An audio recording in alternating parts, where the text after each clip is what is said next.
Hello plant lovers, it is Matthew in Melbourne welcoming you back to my channel. Thank you very much for finding me. It is very kind of you. I grow cold, cool, intermediate orchids here in Melbourne, Australia without greenhouses or grow lights or humidifiers, just me and them indoors or outdoors, or they're out of the pool. So plant lovers, if that sounds like your bag, do hit subscribe so that you too can become an amateur rambler like me through the pathways of trying to figure out how and what you can grow in your particular environment. And every environment is different, and every person will grow the same orchid in a different way and make it thrive. So part of the trick is to try and figure out what works for you in your environment, whether inside the home or outside or a bit of both.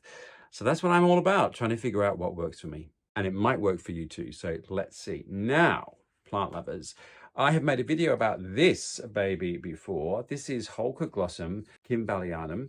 And there we have, it is in flower spike, which is very exciting. It is now early autumn here in Australia, and this spike will take quite some time to mature. So in winter, this will be out. The flowers are absolutely stunning.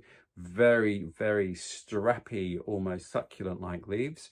And as you can see, plants going gangbusters, really fat, juicy aerial roots, and very happy plant, native to the higher altitude misty mountains of southern China, and most orchids from that region do really well for me here. Even though we're not at that altitude, they get cool without being cold or freezing, nighttime minimums in winter. And here in Melbourne and the city centre, we don't get really even close to freezing, so we can get down to 3 or 4 degrees centigrade, so the very low 40s in Fahrenheit. Chilly, you know, cold, but not freezing. And this group of orchids just thrives. So I made a video about this, and then I made a video about the fact that I was just so enamored of them and they were so easy to grow that I bought some more. And one of them was this one, which is a hybrid between Holcoglossum subulifolium and Vanda coerulescens. There you go. And this plant surprised me by blooming, and when I got it, I wasn't that happy. The plant wasn't in great condition. There was a black mark in the very crown of the orchid on the new leaf coming out, which, you know, doesn't bode well. But whatever, where are we? 6-8 months later, as you can see, the new leaf is emerging. This is the flower spike. So the plant immediately surprised me by blooming. And in fact, what I'm going to do right now, plant lovers, is snip off that flower spike, because it's wicked that I haven't. So snip, there we are. And it's in this plastic pot. And as you can see, there are a lot of dead roots, and then it's producing a lot of new growth. And I said in my video at the time, I'm just going to put it kind of in intensive care for a bit, just to make sure it's healthy. And it certainly is now. And then I'll repot it. And a few of you said, do make a video about repotting it. So I will, I am, here we are, because the interesting thing is, of course, the roots have started to attach themselves to the plastic pot. Now, what I did before I began the video is I immersed the whole plant. So I just sunk the whole pot in there in water, as you can see from this video, and I had to bring out the meat tenderizer again, which I've used to smash pots in the past, but this time just to weigh the plant down. So it was completely submerged, so that all of the bark and all of the roots would really soften up. Because orchids produce, well, in fact, anything that clings, a really strong natural adhesive, which enables them to stick to whatever it is that they're sticking to. So we need to soften that up. So that I have done. So what we will do is unpot this, and I'll flick the camera around. But before we do that, Matthew, what are you potting it into? Well, plant lovers, here we are. Ta-da! Exhibit A, my very own homegrown drilled terracotta pots. Now, these are the terracotta pots you can buy from any hardware store. These particular ones are the Italian brand, which you can get easily in Australia. It's about $2.90 or something for this size. And I drilled it. And as you can see from this footage, it's relatively simple. You just need a battery operated drill, because you don't want a power cord near it, because you need running water while you are drilling. And you need an old credit card or store card or something, which you drill to use as a guide and a template over the holes. Because it's a curved surface, it's quite hard to keep the drill bit in place. And the drill bit you need are diamond tipped, and whatever size hole you want is the size of the drill bit you want, and you can get them from any hardware store. Running water over the pot as you're doing it. I just held it between my knees. As you can see, I got very wet and very messy, so do it somewhere where you can hose down afterwards, a driveway or a lawn if you've got such thing. And there you go.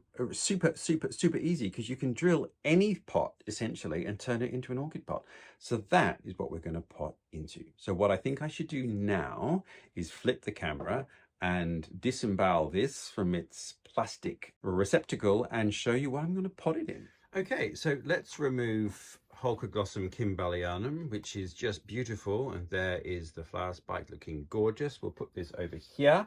Now, just as an FYI, these are really amazing little orchid hangers because you can get various diameters and you literally just pop the pot in and then you can hang that anywhere. It's super easy to hang your orchids outside.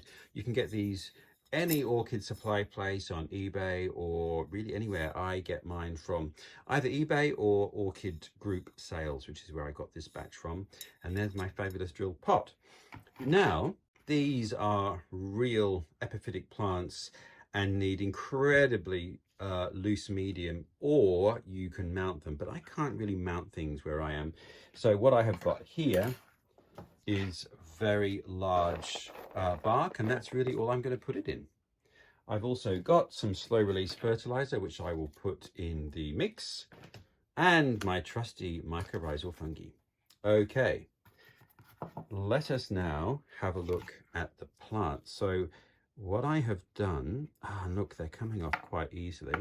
By soaking it, we're just enabling these roots to hopefully just, there we go, pull off nice and gently without damaging them. What I'm going to do is cut the pot with these wonderful scissors, because I think that's going to be the easiest way to de-inter it from its plastic prison. Okay, how are we going there? There we are. Let's snip this one.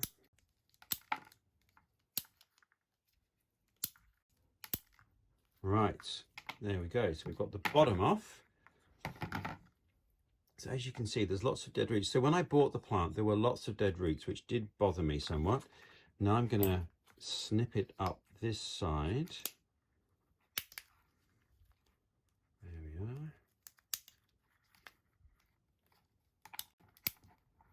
There we go. Out it comes with hopefully no roots stuck to the plastic. What have we got going on here? This one we might need to cut a bit more. There we are.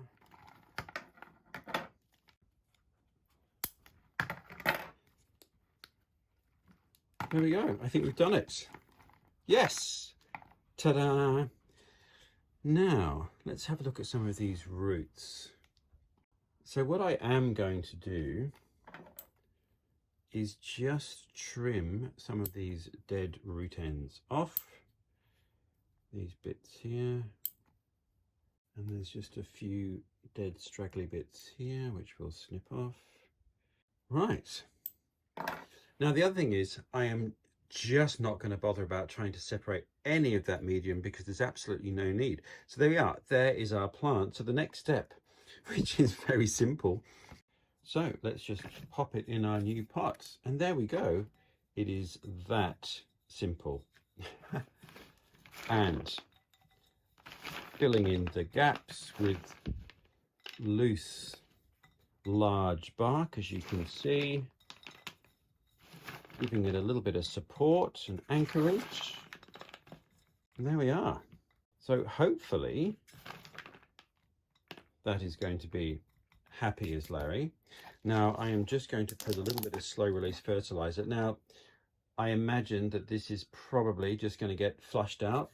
So with Holcoglossums, what I do is a liquid based fertilizer relatively often and really drench the plant either with liquid specific orchid food or sometimes a seaweed based solution or worm tea as well from your lovely friendly worm farms.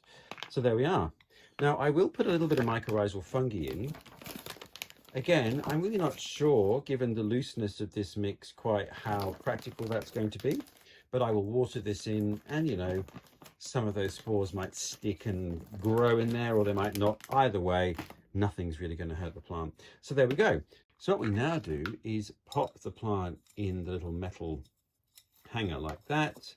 and then go and hang it up with its cousins outside. So there we are, plant lovers. That was painless, and it already looks much more beautiful. I am, and I'm sorry, an unapologetic terracotta pot kind of guy. Of course, the irony is I just cut up that plastic, and black plastic is not recyclable, so I've just created useless plastic waste. So, you know, what do you do?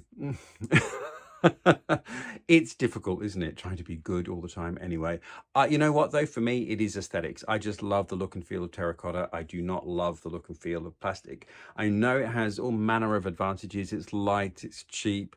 The baskets aerate and are wonderful for growing orchids in. But anyway, I'm just trying to move away from plastic in my life.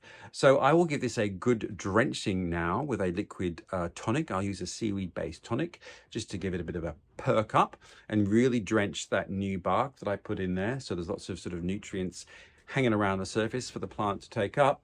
And we'll see if it blooms for me in the later part of the season as it did last year. So it's a cross between Holcoglossum subulifolium and Vanda coerulescens, and it has the most beautiful sort of pale lavender bloom. Absolutely stunning. So I am very happy with that. There we go, plant lovers. And as you can see, I am going to take it outside now and hang it up with its cousins, with its other Holcoglossum and hybrid cousins in a bright, breezy space relatively high up where it can hopefully thrive and prosper. So there we are, plant lovers. Thank you very much for finding me. Thank you for watching. I hope this has been of some interest to you. These are so easy to grow. Goodness me. If you're in a climate like mine, do explore the whole Holcoglossum and the intergeneric crosses that have been made around them because they are so easy. The flowers are stunning and huge, low maintenance. I literally just hose mine down when I water them and leave them hanging up. They're as happy as Larry and bloom beautifully. So thank you very much for watching. Thank you for finding me. I hope wherever you are, all is well in the orchid world. And I look forward to seeing you next week when I post on Friday with my continuing amateur adventures. So until then, take care. See you next week.